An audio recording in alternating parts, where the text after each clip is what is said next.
Padre, del Hijo, del Espíritu Santo. Amén. Queridos hermanos, vamos a ver qué dice la Biblia acerca de la penitencia, del ayuno y de la conversión. En el libro del profeta Jonás, capítulo 3, de 1 a 10, tenemos una bella lectura. Ustedes conocen la lectura, la historia del profeta Jonás. Dios le encargó de ir de Judea hasta Mesopotamia, Irak actual, bastante kilómetros, bastante lejos, ir predicar penitencia. Y Jonás no hizo caso. No hizo caso porque quizás sabía que Dios perdona, entonces iba a decirle, usted anunció, no llegó lo que dijo. Bueno, ok. Pero sépanlo, las amenazas de Dios son condicionales. Dios amenaza condicionalmente. Si te conviertas, hay perdón. Si no te conviertas, tendrás esa desgracia o este castigo, ¿sí? Entonces Jonás se fue al mar, tomó un barco y se fue a alejarse de su destino. Entonces, ¿qué pasa? Como Dios es dueño de toda la creación, hizo bien mover el mar. Y Jonás, preocupado, bajó ahí el sótano del mar y del barco y durmió. Y los navegantes, ¿cómo se llama? Los que trabajan en el barco, paganos, supersticiosos, pero creyentes que hay algo arriba, muy preocupados. ¿Qué está pasando? ¿Por qué esto? No esperaban que el mar así de repente tuviera esa tempestad. Entonces bajaron a buscar a Jonás. Oye, despiértate, hombre, reza a tu Dios también. Nosotros estamos en peligro. ¿Quién es tú? ¿Qué estás haciendo? ¿Por qué duermes?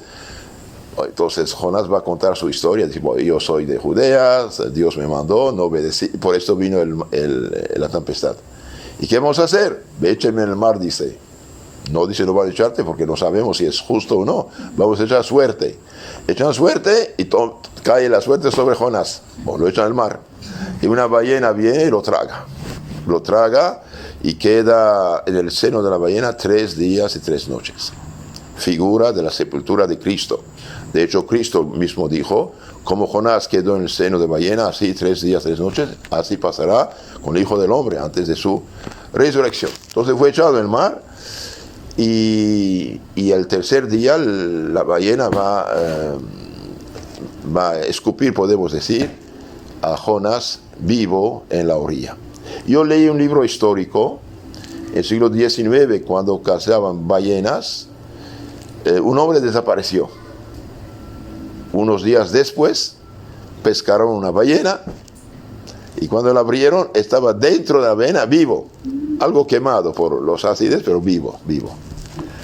Entonces, bueno, sea de una manera o de otra, Dios permitió, Dios quiso que Jonás, que simbolizaba la sepultura, muerte y resurrección de Cristo, quedara en el seno de ballena esos 3 días. Entonces llega a la orilla del mar y Jonás esta vez, cabizbajo, tiene que obedecer.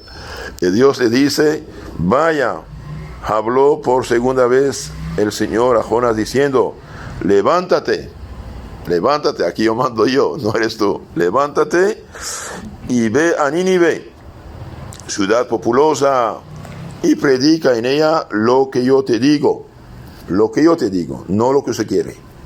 Por eso el sacerdote, el obispo, el predicador de la palabra de Dios debe explicar, comunicar el mensaje de Dios y no sus opiniones personales. Eso no es predicar. Eso es degradar, profanar la catedral de la verdad cristiana. Vaya a predicar lo que yo te digo. Marchó pues Jonás y se fue a Nínive, según la orden del Señor. Esta vez sí es obediente. Era Nínive una ciudad muy grande, es verdad, es capital del imperio asirio, que tenía en circuito 3 días de camino. Y el santo profeta, esta vez obediente y dócil, comenzó Jonás a recorrer la ciudad y anduvo por ella un día clamando y diciendo, ¿qué va a decir? De aquí a 40 días Nínive será arrasada. Un temblor ya sacaba todo. Bueno, de hecho, ahora cerca de ahí, en Turquía actual y Siria del norte, hubo un terremoto que hizo más de 50,000 muertos. Entonces, para Dios no hay problema. Da orden a la tierra y baila menos de un minuto. 8 a 9 grados y se acabó todo. Conviértanse. De aquí 40 días, Nínive será arrasada. ¿Y qué va a pasar? Y bien, seguramente esta gente escuchó, le pidió explicación. Aquí el texto no lo dice. Y dice, creyeron los ninivitas en la palabra de Dios y establecieron el ayuno y se vistieron todos de cilicio desde el mayor hasta el menor. Entonces están arrepentidos, hacen caso, y es un pueblo pagano. Cuidado, un pueblo pagano no es un pueblo ateo. Está equivocado en lo que hace, pero sabe que hay alguien arriba. Entonces los paganos no son ateos, son politeístas, hasta multiplican los dioses. Bueno, hay un solo Dios, pero ellos, debido a los errores introducidos, multiplican. Entonces esta gente creyente cree en la palabra de Dios y establece un ayuno, y más que esto, se vistieron de cilicio, símbolo de ayuno, del menor hasta el mayor. Y llegada la noticia al rey, ahora ¿qué va a pasar? El rey no va a mandar a su policía para echar a la cárcel al pobre Jonás. Bien, llegada la noticia al rey de los asirios, se levantó del trono. Bueno, Dios actúa, ¿no? Como dije, Dios no quiere la muerte del pecador, sino que se convierta y viva. Nuestro pecado no agrada al Señor, claro, porque nos hace daño a nosotros en primer lugar, pero quiere nuestra conversión. Sean lo que sean los pecados que uno hizo, si se arrepiente, se convierte, se confiesa, hay perdón. No hay ningún pecado que la iglesia no pueda perdonar. Pero cuidado, no diga mañana, mañana no es tuyo. Mañana no es tuyo. Puedes salir ahora, chocar y ya se acabó. Entonces, sí, de hecho, durante este tiempo de la Cuaresma, en las oraciones que hacen los sacerdotes cada mañana, los salmos de Maitines, dice, si hoy ustedes escuchan la voz del Señor, no digan mañana. Si hoy escuchan la voz del Señor, no digan mañana, mañana no es tuyo. Entonces aquí el rey, ni flojo ni perezoso, cuando escuchó la noticia, claro, seguramente pidió información, pidió cosas, quizás hizo traer a Jonás en su presencia, explícame qué pasa, quién eres tú, de dónde vienes, etc. Y Jonás cuenta su historia. Y esta gente dócil, Dios, por su Espíritu Santo, actúa sobre su alma, les da gracias actuales, entienden, y se convierten. De hecho, van a creer en el Dios verdadero esta vez. Entonces el rey baja de su trono, ¿y qué va a hacer? Despojándose de sus regias vestiduras, se vistió del saco de penitencia y se sentó sobre ceniza. ¡Qué humillación! ¡Qué humillación! Ceniza, símbolo de arrepentimiento, de humildad, que somos nada, somos ceniza. Se sentó sobre la ceniza. Enseguida se publicó en Nínive una orden del rey y de los príncipes que decía, ¿qué decía? Que nada coma los hombres y las bestias. Entonces, cuidado, el pueblo tomó la iniciativa ya de ayuno y penitencia, el rey va a confirmar esto. Y es mejor. La autoridad suprema interviene en el camino de Dios. Que nada coman los hombres y las bestias, no salgan a pacer ni a beber los bueyes y ganado. Hasta los animales lo obligan a hacer penitencia. Bueno, está bien. ¿Qué va a pasar?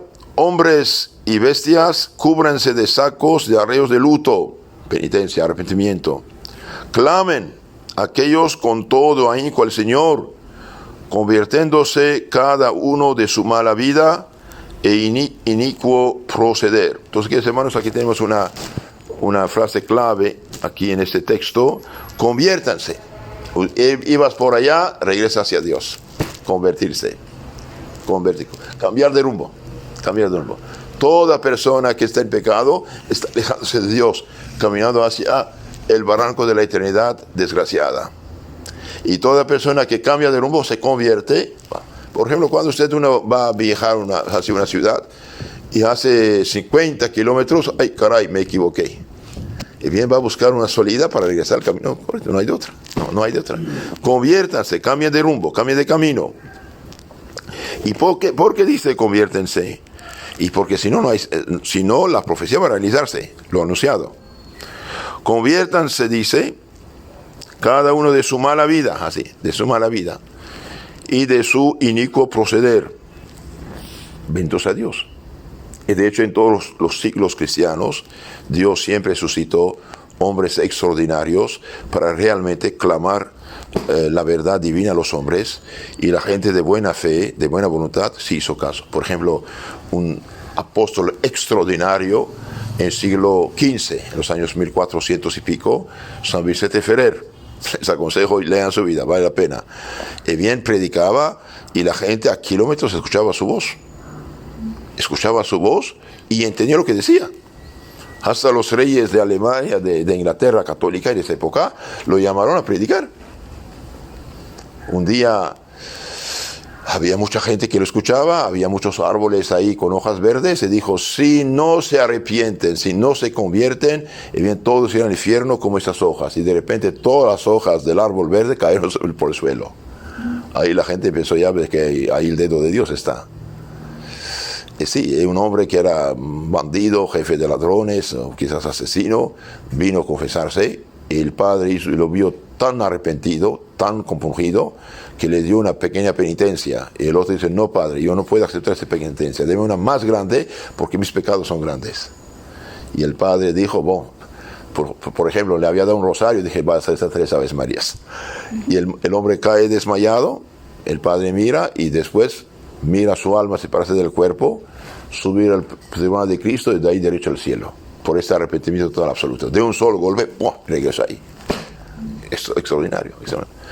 Dios siempre mandó santos para predicar la penitencia. Ahora, cuando los santos que predican la penitencia y el arrepentimiento, dicen la verdad, son escuchados, bendito sea Dios por el pueblo. Si no es escuchados, llegan las desgracias. Llegan las desgracias. Queridos hermanos, hay pecados personales, y todo pecado afecta a la iglesia. Todo pecado afecta al pueblo cristiano, la humanidad entera. De hecho, somos como vasos comunicantes. Cuando una persona sube en santidad, todo el nivel espiritual sube. Cuando baja, todo baja. Entonces, los pueblos pecan. Ahora, si hay conversión, arrepentimiento de una manera colectiva, es maravilloso. Si no, quedan individuos. Los individuos que caminan el camino de Dios se salvarán, los demás se perderán. Pero como la sociedad es un conjunto, y en el cielo no hay sociedades de pueblos diferentes, hay el pueblo cristiano bautizado, punto. Entonces, como las naciones son terrestres y pasajeras en ese mundo, tienen sus bendiciones o sus castigos en ese mundo. Mientras las personas tienen el tiempo de la eternidad, salvación o condenación, castigo o premio. Pero una nación que peca, que no se convierte, que no se arrepiente y que ofende a Dios, bien tendrá su castigo, por desgracia, en este mundo. Entonces el rey pide que haya ayuno, que haya penitencia, que haya arrepentimiento, y que se corrigen de su mala vida, de sus malos caminos. Y después hace como una pregunta. Quizás dice Dios nos perdonará, y es verdad, Dios va a perdonar. ¿Quién sabe si así mudará el Señor su designio y nos perdonará? Y así se aplacará el furor de su ira, de suerte que no perezcamos. Y bien, Dios va a cambiar su parecer, porque Dios hace amenaza condicional. Van a arrepentirse, van a convertirse, y finalmente, viendo Dios las obras de penitencia que hacían y cómo se habían convertido de su mala vida, tuvo misericordia de su pueblo, el Señor Dios mismo. De su pueblo, que eran ninivitas, que no eran judíos, porque Dios es Dios de todos los pueblos. Queridos hermanos, Cuaresma, tiempo de ayuno, tiempo de oración, tiempo de limosna, tiempo de caridad, tiempo de arrepentimiento, una buena confesión, y adelante. Y no olvidemos de ser generosos con los pobres, con los necesitados, con las viudas, con los huérfanos, y también no olvidemos de hacer una caridad sumamente importante, de ayudarlos a conocer el camino de la salvación. Ofrecer un librito, un catecismo, una hojita, etcétera, para que vean y lean, porque la gente es tan ignorante hoy que no sabe que muchas cosas son pecado. Pero hace falta instruir, es también grande caridad. Entonces, tratemos de imitar a los de Nínive, que eran paganos, se convierten, se arrepienten, y Dios les perdona. En nombre del Padre, del Hijo y del Espíritu Santo. Amén.